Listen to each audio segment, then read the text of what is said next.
अस्सलाम वालेकुम। प्रोग्राम में खुशामदीद। सबसे पहले आज की अहम खबर, और आज की अहम खबर यह है कि अमेरिका और ईरान ने एक दूसरे पर हमले शुरू किए हैं, जिससे सीज़ फायर ख़तरे में पड़ गई है। ईरान ने कंडेम किया है आज उस हमले को, एयर स्ट्राइक्स को, जो अमेरिका ने ईरान के मिसाइल, ड्रोन और रडार फैसिलिटीज़ पर कल की थी, जुमे को आशूरा वाले दिन, और जिसके बारे में ईरानियन रेवोल्यूशनरी गार्ड कोर ने कहा कि हमने उसका जवाब दिया है और उन्होंने टारगेट किया है यूएस मिलिट्री लोकेशंस को इन द रीजन।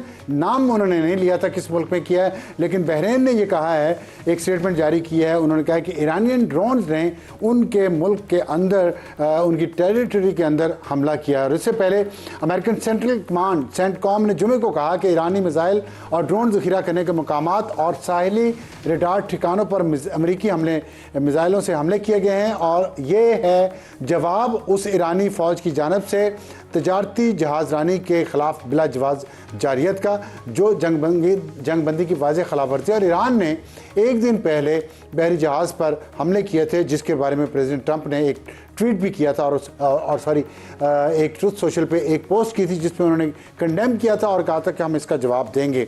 तो ये एक सिचुएशन चल रही है। उम्मीद है कि ये बात आगे नहीं बढ़ेगी और पाकिस्तान और कतर जो सालिस है, ख़ास तौर पे पाकिस्तान जो सालिस है, वो इस मामले को संभालेगा। हमारे आज के प्रोग्राम का तारुफ हमारी टॉप स्टोरी होगी, अवाम हार गई, ऑयल कंपनियां जीत गईं।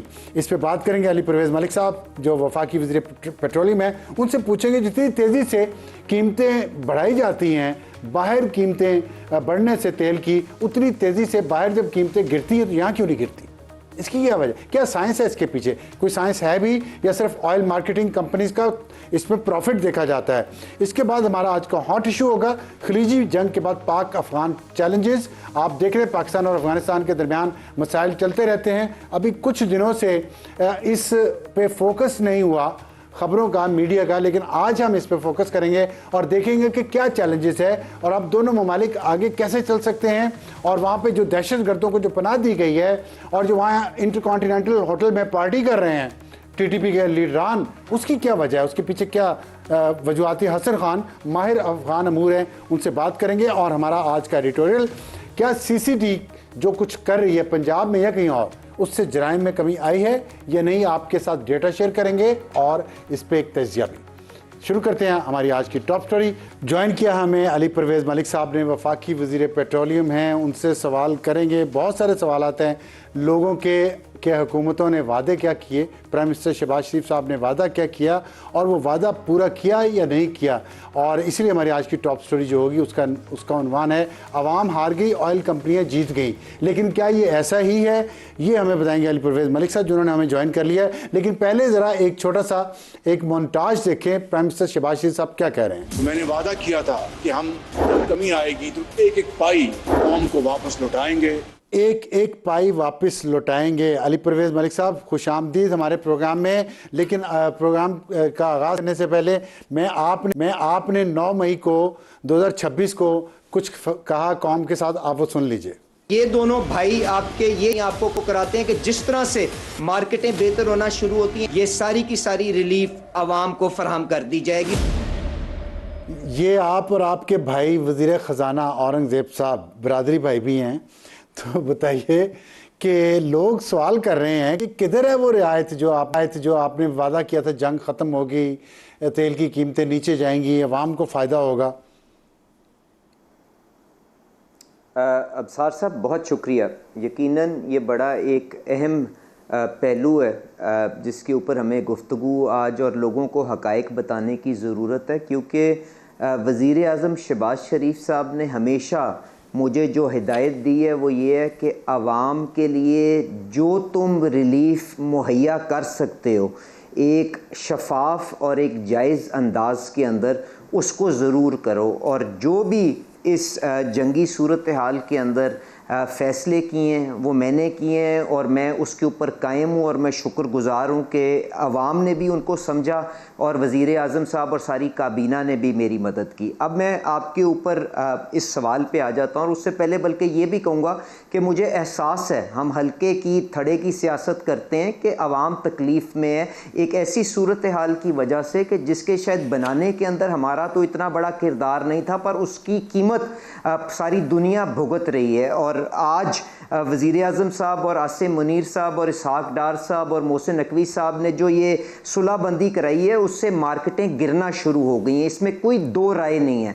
इसीलिए अप्रैल के अंदर जो कीमतें डीज़ल की 520 रुपए की थीं और पेट्रोल की तकरीबन 460 रुपए की थीं, उसके अंदर आज तक मैं जब आपके सामने बैठा हूँ 200 रुपए से ज़्यादा की रिलीफ डीज़ल के अंदर और 150-55 रुपए की पेट्रोल के अंदर हम दे चुके हैं।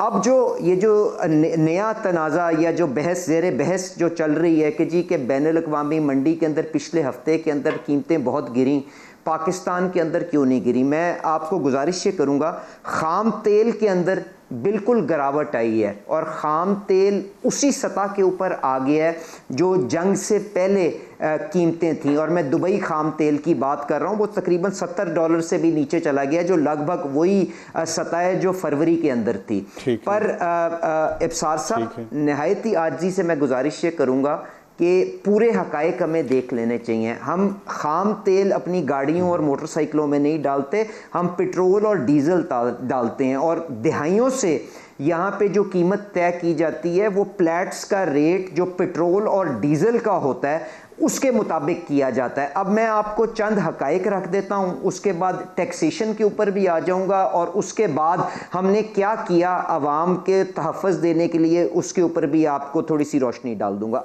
जब 27 टैक्सेशन पे आने से पहले एक सवाल मैं आपसे छोटा सा करना चाहता हूँ, अगर आप इजाज़त दें तो। वो ये है कि देखें, आपने अभी आपने खुद ही जिक्र किया कि वही कीमतें आ गई हैं और अभी मैं डेटा देख रहा हूँ कि 28 फरवरी को $70 पर बैरल था ब्रेंट और आज 27 जून को, बल्कि 27 जून को $71 ब्रेंट है।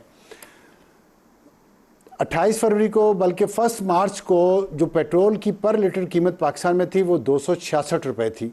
मैं सिर्फ पेट्रोल की बात करता हूँ क्योंकि ज़रा बात लंबी हो जाएगी वरना डीज़ल की करूँगा तो। आज 19 जून को, 27 जून को पेट्रोल की कीमत 299 रुपये है। तो 30 रुपये या 33 रुपये तो अभी भी ज़्यादा आप लोग ले रहे हैं पर लीटर। ये सादा सा मैंने आपको एक हिसाब बता दिया। क्यों? मैं यही बात समझाने आगे जा रहा था और आप अगर पेट्रोल की बात करते हैं तो मैं ये गुजारिश कर रहा था, 70% जो पेट्रोल है इब्सार साहब वो हम इंपोर्ट करते हैं। जो ख़ाम तेल से हम मकामी तौर पे तेल बना सकते हैं ना, पेट्रोल बना सकते हैं, वो 25-30% है। आपने जिस तारीख को मुझे ख़ाम तेल की कीमत बताई, मेरी भी कीमत के अंदर कोई फ़र्क तो नहीं था ना, एक ही हकायक थे ना, हम जो फैक्ट्स होते हैं उनको झुटला नहीं सकते। पेट्रोल की कीमत उस वक्त प्लैट सिंगापुर का रेट जो था वो $76 का था।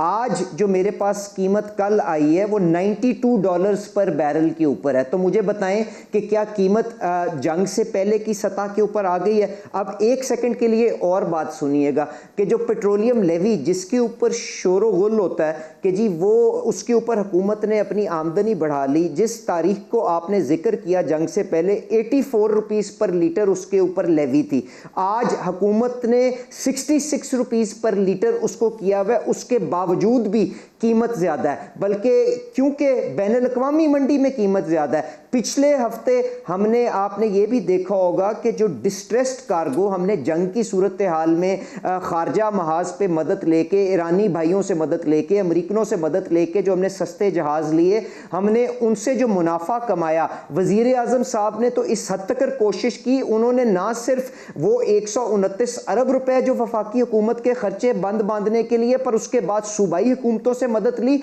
और उसके बाद जो हमने डिस्ट्रेस्ड कार्गोज लेके 4 अरब रुपए का मुनाफा बनाया हुआ था, जो आज अफसार वो आज आमिर इलियास राना साहब ने ट्वीट किया, शहबाज राना साहब ने ट्वीट किया, हमने वो भी इस्तेमाल करके कीमत को एक रिकॉर्ड गिरावट उसके अंदर पिछले हफ्ते के अंदर दी। आपकी हुकूमत की एक बात का तो तारीफ करना बनता है कि पेट्रोलियम मसनूआत की शॉर्टेज नहीं आपने होने दी, लेकिन एक सवाल बनता है कि जो आपने कहा कि $84 कीमत है आज या कल, तो चले मान लेते हैं, लेकिन 19 जून से लेकर 27 जून तक पेट्रोलियम की कीमतें तो कम रही हैं।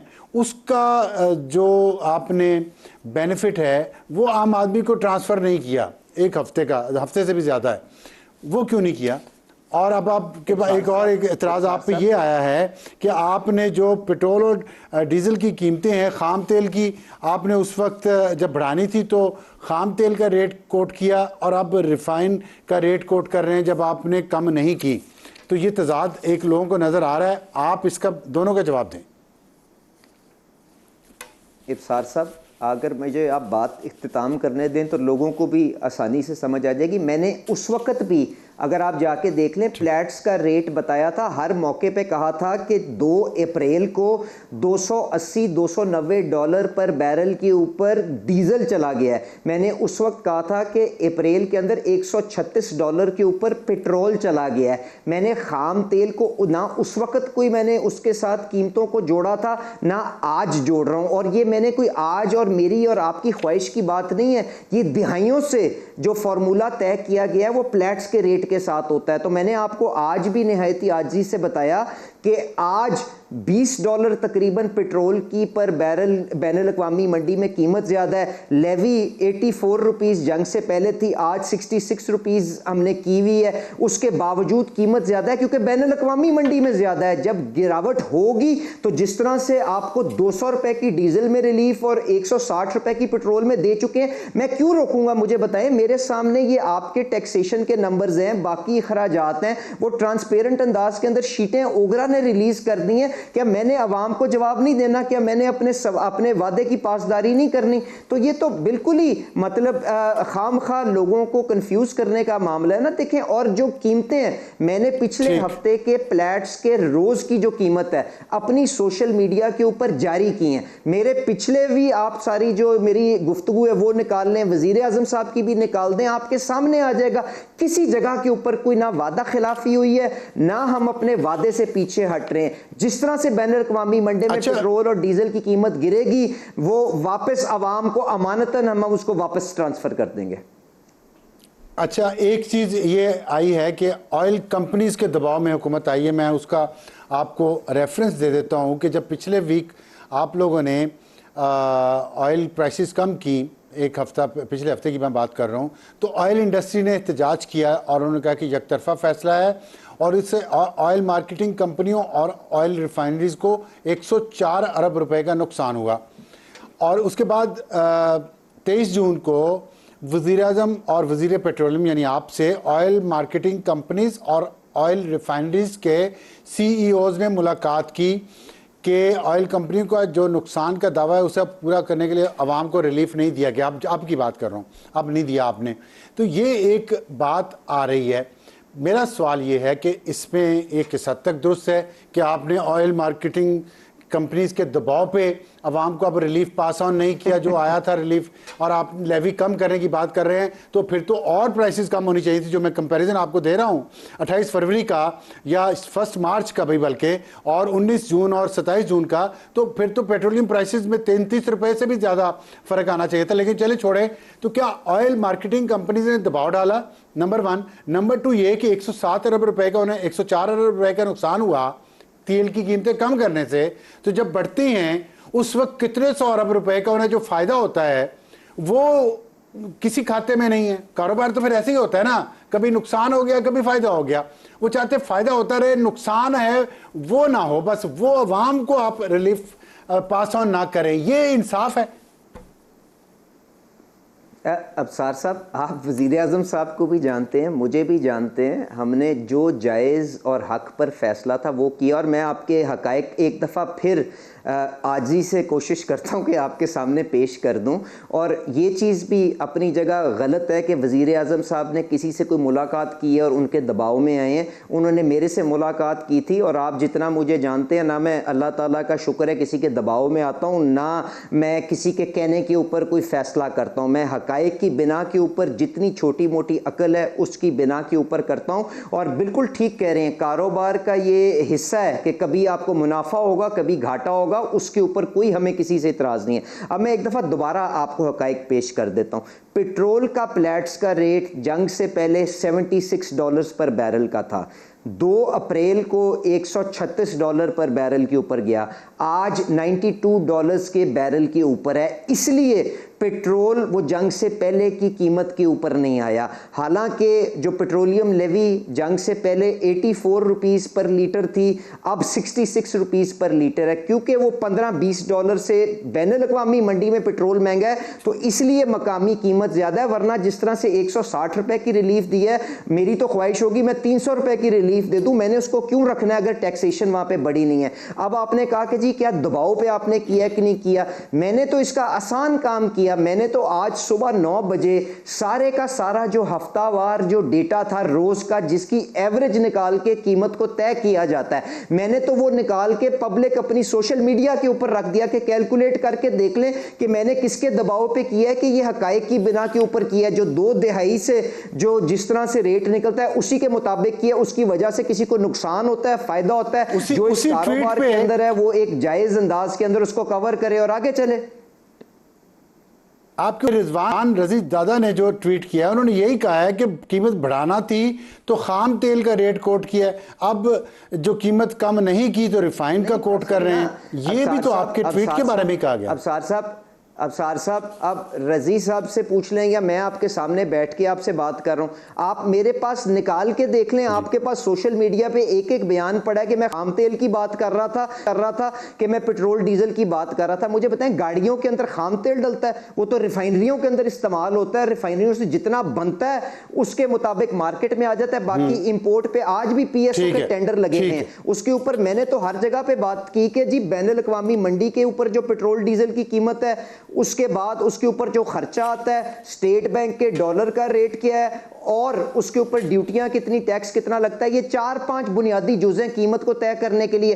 $15 पीछे से महंगा है, इसलिए अभी थोड़ा फर्क आ रहा है। अब खाम तेल गिर गया है, इंशाल्लाह एक आधे दिन में, 2 दिन के अंदर, हफ्ते के अंदर अगर पेट्रोल की कीमत भी गिरती है तो पूरा मनोमन ट्रांसफर कर दिया जाएगा। और यही वजीर आजम की हिदायत है, यही उनका वादा है और मुझ नाचीज को उनका हुक्म है। मैं इंशाल्लाह उसके ऊपर अमल करके अवाम के लिए आसानी का बायस बनने की कोशिश करूंगा। कोई दो राय नहीं है, पता नहीं कहां से ये खामखा का एक तनाजा बनाया जा रहा है।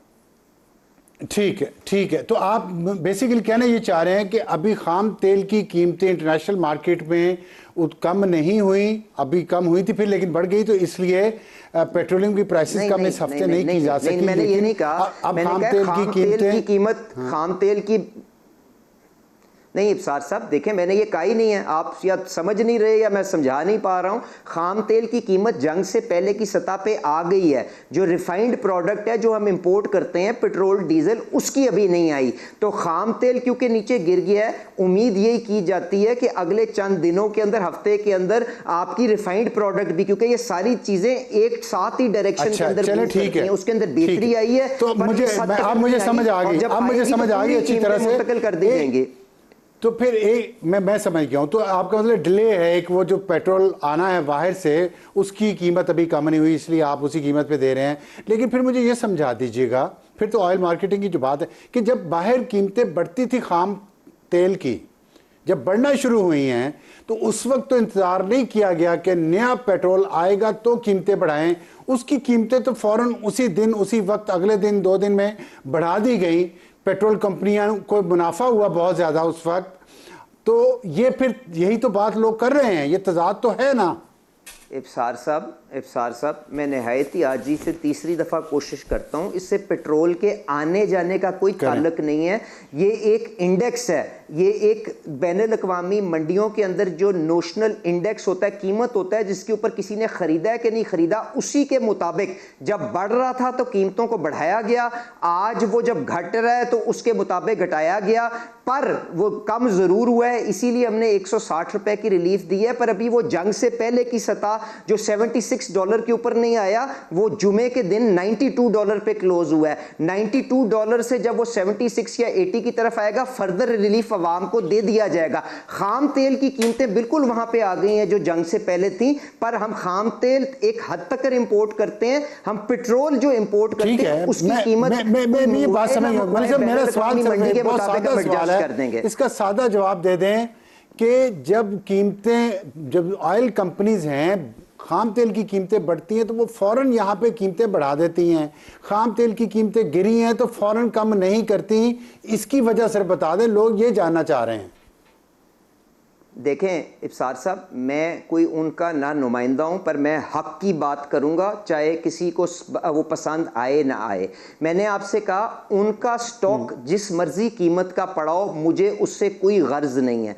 बैनुल अक़वामी मंडी जब गिरती है, उन्होंने महंगा ख़रीदा हो, उससे मुझे कोई लेना देना नहीं है, मैं कीमत कम कर दूँगा। अगर किसी ने कुछ सस्ता माल लेके 1 साल का रखा हुआ है और उसके बाद बैनुल अक़वामी मंडी ऊपर जाती है, तो क्योंकि मैंने लोगों के लिए ईंधन मुतबादिल अरेंज करना होता है, मैं उसके मुताबिक कीमत चेंज करता हूं। और आपने बिल्कुल ठीक कहा कि कारोबार के अंदर ये ऊपर नीचे नुकसान फायदा होता रहता है। और अगर आप पूरे एक जंगी सूरत हाल को एक एपिसोड के तौर पे देखें तो इसमें कोई बुनियादी तौर पे बड़ा फर्क नहीं किसी ऑयल कंपनी को भी आया होगा, पर अगर किसी को नुकसान हुआ तो ठीक है, मैं मान गया हूं, आपकी बात समझ भी गया हूं। सिर्फ एक आखिरी सवाल का जवाब दे दें कि फौरी तौर पे कीमतें बढ़ा देते हैं। अगर खाम तेल की कीमत ऊपर जाए तो फौरी तौर पे एंड प्रोडक्ट की कीमत बढ़ जाती है।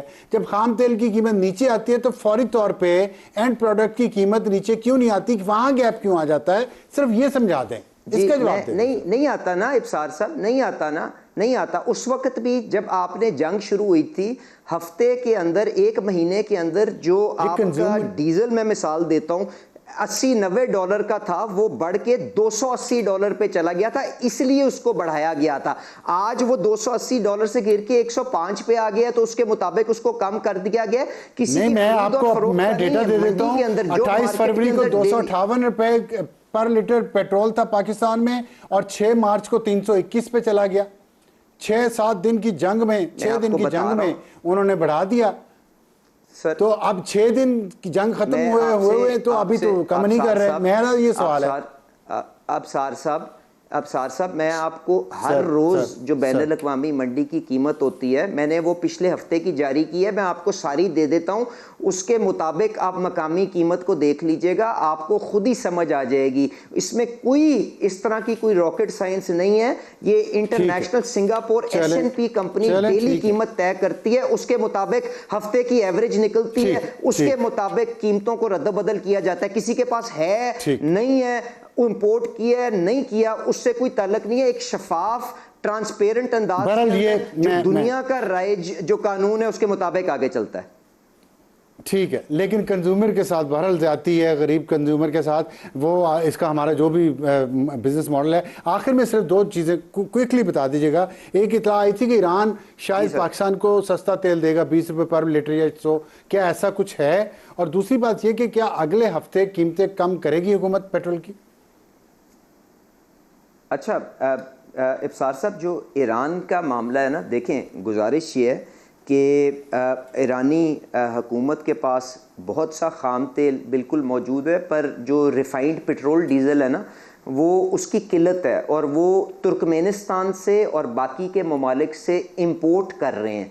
तो अगर हमने उनके साथ रवाबित और कारोबारी अपने ये ताल्लुकात को बढ़ाना है, तो हमें खाम तेल के अंदर, LPG के अंदर और इस किस्म की चीज़ों के अंदर उसको रिलेशनशिप को डेवलप करना पड़ेगा। और हमारी आप जानते हैं प्रेसिडेंट ऑफ ईरान आए थे, उनकी मौजूदगी के अंदर वर्किंग ग्रुप्स बन गए हैं, और हम इंशाल्लाह ताला उन ताल्लुकात के ज़रिए, अपने भाईचारे के ज़रिए, अपने हमसायगिरी के ज़रिए हम इंशाल्लाह कोशिश करेंगे उनसे खाम तेल लें। उनके पास पेट्रोल और डीज़ल आज अवेलेबल ही नहीं है देने के लिए, और LPG को भी हम कोशिश करेंगे।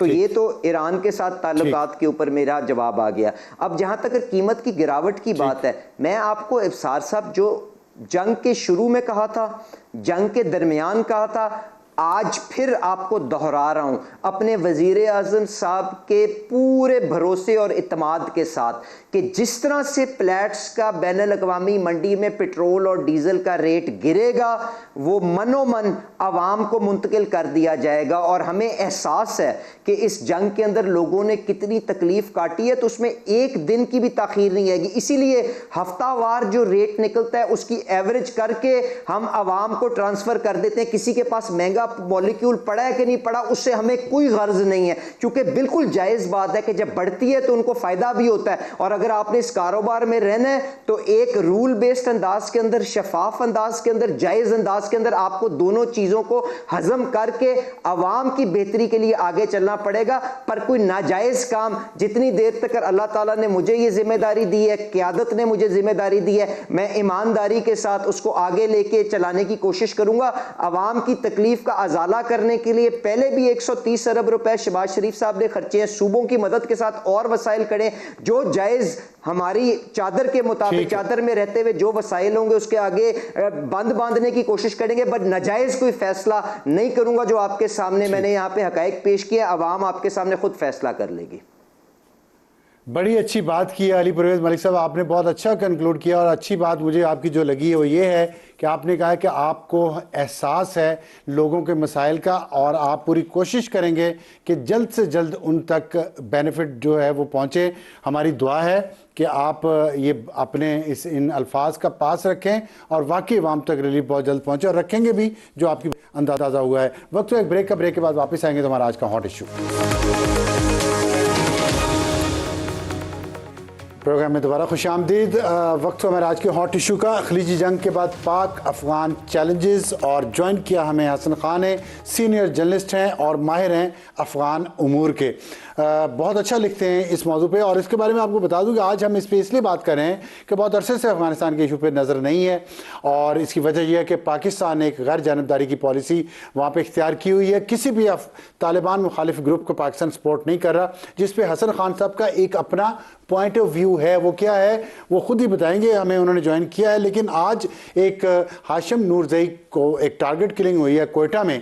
दहशतगर्दी का कोई ना कोई वाक़या पाकिस्तान के सूबा बलूचिस्तान या खैबर पख्तूनख्वा में होता रहता है, जिसके डांडे जड़ें काबुल में तालिबान हुकूमत के अंदर मौजूद है। उसी काबुल में जहाँ काबुल कॉन्टिनेंटल में हाफिज़ गुल बहादुर, जो दुनिया का बहुत सबसे बड़े दहशतगर्दों में से एक दहशतगर्द है, और यूनाइटेड नेशन के तहत, अमेरिका के तहत वो ग्रुप भी उसका, और वो ख़ुद भी दहशतगर्द है, वो काबुल कॉन्टिनेंटल में पार्टीज़ कर रहा है। स्विमिंग पूल पार्टीज़ उसके पास खड़े होकर तस्वीरें बना रहे हैं, और फिर तालिबान हुकूमत दावा ये करती है। आप मुनाफिकत और झूठ का आलम देखें, और झूठ के बारे में अल्लाह ताला ने कहा कि झूठों पे खुदा की लानत।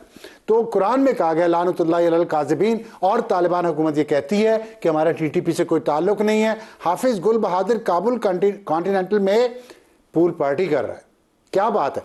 तो इस पर बात करेंगे, हमें ज्वाइन किया हसन खान साहब ने। हसन साहब अस्सलाम वालेकुम, ये बताइएगा पहला सवाल कि जो बदख्शां सूबा है वहाँ पे ताजिक लोग ज़्यादा हैं वहाँ पे, और इंतहाई कीमती मादनियाती वसाइल भी हैं। वहाँ पे झगड़े शुरू हो गए हैं, और जुमा खान जो तालिबान कमांडर है लेकिन ताजिक हैं, उन्होंने अपनी फोर्सेस को अलर्ट कर दिया तालिबान के ख़िलाफ़। और इसकी क्या वजह है? आपने भी ये कहा है कि बदख्शां के बाद स्पिन बोल्दक भी तालिबान के अंदरूनी इख्तलाफात का फ्लैश पॉइंट बनने जा रहा है, और इन हालात में पाकिस्तान को सोचना चाहिए कि पाकिस्तान क्या करे। आप बताएं, आप यहाँ पे बताएं क्या करे पाकिस्तान। जी बहुत शुक्रिया। एक तो अफसार आलम साहब, आपने जिस तरह बदख्शां का जिक्र किया, या उससे पहले जो आपको पता था हेरात में जो वाक़यात हुए थे, और अब ये जो नया ये जो आज क्वेटा में हाशिम नूरजई नामी ताजर को जो है उसकी टारगेट किलिंग हुई है, तो अगर हम इन सारे जो है इनको लिंक करें तो अफ़गानिस्तान की एक पैटर्न है वहाँ पे जो रेजिस्टेंस जब आती है कि वो तकरीबन 4-5 साल बाद जो है वहाँ पे, जिस तरह तालिबान 2001 में चले गए, 2005 में उनकी आहिस्ता आहिस्ता जो है मूवमेंट नज़र आनी शुरू हो गई। तो अब ये जो नॉर्थ है अफ़गानिस्तान, जिसमें पंजशेर हो गया, बल्ख हो गया, बदख्शां हो गया, नूरिस्तान हो गया, इसी तरह कंदूज और वेस्ट साइड पे हम जाते हैं तो फिर ये हेरात, ये सारे, अब वहाँ पे तकरीबन हर जगह पे तालिबान के ख़िलाफ़ एक छोटे लेवल के, कहीं पे बड़े लेवल के, ये जो नेशनल रेजिस्टेंस फ्रंट है, ये जो अफ़गान फ्रीडम फ्रंट है, अभी जो अफ़गान ग्रीन ट्रेंड है, अफ़गान ग्रीन ट्रेंड, इंटरेस्टिंग बात यह है कि ये जो साहब का वाइस प्रेसिडेंट थे अमरुल्लाह साले साहब, जो कि NDS के चीफ भी रहे हैं, ये उसको हेड कर रहे हैं। ये जो अफगान फ्रीडम फ्रंट है, यासीन ज़िया साहब जो कि अफगान आर्मी के बड़े अहम शख्सियत है, वॉज ए जनरल, वो लीड कर रहे हैं। और इसी तरह जो नेशनल रेजिस्टेंट फ्रंट है, वो तो पता है कि अहमद शाह मसूद साहब के जो बेटे हैं, अहमद मसूद साहब, वो। और ये तो मतलब ये है कि नॉर्थ साइड पे तालिबान के खिलाफ दो मतलब एक लाइन चल रहे हैं। एक तो मैं सॉरी इंटरप्ट कर रहा हूँ आपको, जनरल यासीन जो हैं वो पख्तून है? नहीं, ये सारे ये ताजिक है। जनरल यासीन जो है ये भी ताजिक है, और जो अमरुल्लाह साले साहब है वो भी ताजिक है। ये जुमा खान फतेह साहब ताजिक जी जी जुमा खान फतेह साहब जो है, ये जुमा खान फतेह साहब जो है ये बेसिकली है उज़्बेक, लेकिन ये बदख्शां में है, और ये उज़्बेक के बारे में, और ये सुन्नी है।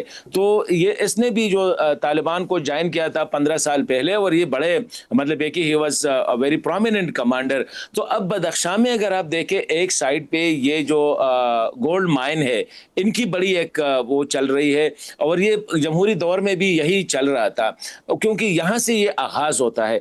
अगर दूसरी साइड पे देखें तो जो जुमा खान फतेह के जो डिमांड है, क्योंकि मुल्ला हिबतुल्लाह साहब ने पहले जो कमीशन बनाया जिसकी सरबराही कर रहे थे अब्दुल हक वसीक साहब, जो कि GDI जो कि इंटेलिजेंस एजेंसी है उसका हेड है, वो कर रहे थे, और उसके साथ जो है 3 मिनिस्टर्स जो वज़र आते वो शामिल थे, और उनके साथ ही फौज के जो सरबराह है फसीउद्दीन फितरत साहब, वो भी उस कमीशन के मेंबर थे। जब वो नाकाम हो गए और 15 दिन की मोहलत दी गई जुमा खान फतेह को कि वो फाइनल डिसीजन ले ले, इस 15 दिन के दौरान फसीउद्दीन फितरत साहब ने जुमा खान साहब से दोबारा रब्ता किया और उसको ऑफर किया कि हम आपको पुलिस चीफ बनाएंगे, हम आपको इंटेलिजेंस चीफ बनाएंगे, आप जो है ये हसन साहब ये बताइएगा कि जो हाफिज गुल बहादुर की पेरेंट्स से तस्वीरें खिंचवाई रिलीज की, इसके पीछे क्या मैसेज हो सकता है? देखिए, मेरे तालिबान हुकूमत ये दावा करती है कि हम इनको पनाह नहीं दे रहे, और वो पाकिस्तान के साथ, तुर्की के साथ, सऊदी अरब में, कतर में, चीन के साथ, वो ये हर जगह प्ली लेते हैं कि हम तो इनको कुछ नहीं कर रहे। तो ये क्या मतलब क्या है, मैसेज क्या है? देखिए अफसर साहब, वो आपने मेरे जो एक ट्वीट की तरफ जो इशारा किया, उसकी वजह भी यही थी कि इस वक्त तालिबान जो है वो फ्रंट फुट पे पाकिस्तान के खिलाफ खेल रहे हैं, ना सिर्फ काइनेटिक साइड पे बल्कि नैरेटिव साइड पे भी। ये अब जो ये जो हाफिज गुल बहादुर साहब है वो खुद जो है सपोर्ट कर रहे हैं उनको। अब इस वक्त तो अब वो जो ब्लॉग बनता जा रहा है ना, इस वक्त तो एक इंडिया के बारे में कहा जा रहे थे तकरीबन 6 बिलियन रुपीस जो है वो इंजेक्ट किए हैं, तालिबान को दिए गए हैं इनको सपोर्ट करने के लिए। अब इजराइल का भी आ रहा है, क्योंकि देखिए ये बलूचिस्तान में जो चल रहा है, बलूचिस्तान में पहले कभी भी हालात ऐसे नहीं थे। तालिबान तो क्लेम करते हैं वो इस्लामी हुकूमत है, यहूदो हनूद से, ज़ायनिस्ट से वो मदद ले रहे हैं, वो तो इस्लाम के नाम पर इस्तेमाल कर रहे हैं। इसका मतलब देखिए, मेरे ख्याल में कुछ बातें ऐसी होती हैं, अब सार साहब के वो हम पॉलिटिकली इनकरेक्ट होते हैं, लेकिन अफगान लीडरशिप पे एतबार करना ये कहीं पे मेरे ख्याल में कहीं लिखा भी था। और पाकिस्तान का मसला भी है इस वक्त, पाकिस्तान की जो बड़ी कन्फ्यूजन है वो ये है कि पाकिस्तान ने अफगानिस्तान में मुजाहिदीन को 10 साल रखा, 10 साल पाला, उनके घर, बच्चे, स्कूल, हॉस्पिटल सारे किए, और जब वो वहाँ पे आ गए तो सिचुएशन क्या थी। फिर हामिद करज़ई साहब के साथ आपको भी पता है, हमें भी पता है कि यहाँ से बक्से भर के जो है हामिद करज़ई साहब को इलेक्शन जो है जतवाया गया, इवन के अशरफ गनी साहब को, लेकिन फिर उनका रवैया कैसा था। इन सब से बढ़ के तालिबान, ये कोई सोच भी सकता था कि तालिबान का रवैया पाकिस्तान के साथ ऐसा होगा। तो अफगानिस्तान में मेरे ख्याल में इस किस्म के, और ये हमारे साथ सिर्फ नहीं है, तो रशियन एहसान फरामोशी या नमक हरामी को अगर इस दौरान आपने कहा कि हमने नॉन इंटरफेरेंस की पॉलिसी इख्तियार की है, तो ये आपके ख्याल में ठीक नहीं है? पहले हमें ये एहसान करके क्या मिला जो अब आप कह रहे हैं, आपका ख्याल है कि और ग्रुप्स को? देखिए मेरे ख्याल में, देखिए मैं इस हवाले से नॉन इंटरफेरेंस जो है उनके दो वजह, एक तो मेरे ख्याल में मुझे ये पॉलिसी ठीक नज़र नहीं आ रही है। द रीज़न इज़ कि ये जितनी पाकिस्तान की जो मौजूदा पॉलिसी है, ये जितनी हम इसको परसू करेंगे तो पाकिस्तान ब्लीड करेगा। मैं ये भी कह रहा हूँ कि पाकिस्तान में हालात सिर्फ यहाँ पे ग्राउंड पे भी ख़राब होंगे, जिस तरह दहशतगर्दी में आप देखें जो इजाफा हो रहा है, ख़ासकर बलूचिस्तान में और खैबर पख्तूनख्वा ये भी बढ़ता जाएगा। दूसरा जो है अहम जिसकी तरफ अनफॉर्चुनेटली मैं अक्सर ये कहता हूँ कि हमारी वजारत इत्तलाआत हो गई या हमारी दीगर जो प्रोपेगंडा मशीनरी है, मैं इसको जो वजारत इत्तलाआत ब्रॉडकास्टिंग वगैरह है, कि कभी वो तवज्जो नहीं दे रहे हैं। देखे अफगान 3-4 नैरेटिव वो लेके वो जो है प्रोपागेट कर रहे हैं, और इसके साथ ही इंडिया का जो पूरा डिजिटल इकोसिस्टम है वो अफगान डायस्पोरा अब्रॉड और साथ ही इजरायली वो क्या है नंबर 1। इस वक्त पूरी दुनिया ये समझती है कि अफगानिस्तान में जो है टेररिस्ट नेटवर्क्स है। अफगानिस्तान ये टर्न अराउंड कर रहे हैं, ये जो ड्रोन्स के जो मिस फायर किए गए हैं कि ये पाकिस्तान में जो दाइश के अड्डे पाकिस्तान में है और वो सपोर्ट कर रहे हैं और अफगान हुकूमत ठीक है, बहुत शुक्रिया हसन खान साहब हमसे बात करने का। ब्रेक के बाद वापस आएंगे तो हमारा आज का एडिटोरियल एक बहुत अहम इशू पे। वक्त है हमारे आज के एडिटोरियल का, और आज का एडिटोरियल है क्या सीसीडी जराइम के खात्मे का हल है क्या, इससे जराइम के खात्मे में कमी आ रही है। लेकिन इस जो डेटा है हमारे पास उसके मुताबिक अगर 2026 का फरवरी 2026 में जो ह्यूमन राइट्स कमीशन की रिपोर्ट में दावा किया गया है कि 2025 में 680 इनकाउंटर में 924 मुलजमान हलाक हुए हैं। लेकिन हम देख रहे हैं कि ये पंजाब वो खिता है पूरे मुल्क में जहाँ बच्चों के खिलाफ जराइम सबसे ज़्यादा होते हैं, ये मुसलसल हो रहा है।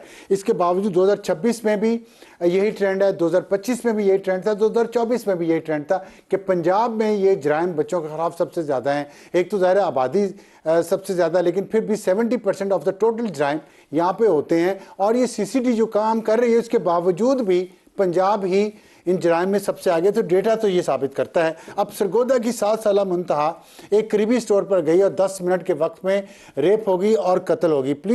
पुलिस ने इस वाक़े के बाद 5 अफराद को हिरासत में लिया, तहकीकात का आगाज़ किया, इसके बाद सीसीडी के हवाले किया और वही हुआ जो होता आ रहा है। सीसीडी ने दावा किया कि मरकज़ी मुल्ज़म मुबैना पुलिस मुकाबले में मारा गया, लेकिन मुंतहा जो बच्ची है उसके अहले खाना का कहना है कि हलाक होने वाला शख्स महज दुकान का मुलाजिम था और वो अकेला इस जुर्म में मुलविस नहीं था, बल्कि दुकान का मालिक और उसका बेटा भी इस जुर्म में मुलविस हैं। ये इल्ज़ाम है उनका। अब इसकी तहकीकात होनी चाहिए थी ना, और वो एक अदालती अमल के ज़रिए होती है। कहने का मकसद ये है कि सीसीडी सिर्फ सीसीडी जराइम पर काबू नहीं पा सकते। एक शॉर्ट टर्म ये आर्गूमेंट या अरेंजमेंट तो हो सकता है, लॉन्ग टर्म अगर आपने तब्दीली लानी है, मुआशरे में इंसाफ लाना है, अदालती निज़ाम की धाक बिठानी है, कानून का डर लोगों के मुजरमों के दिलों में बिठाना है, तो फिर इस अदालती निज़ाम को ठीक करें। आज के लिए इतना ही। खुदा हाफिज़ एंड गुड नाइट।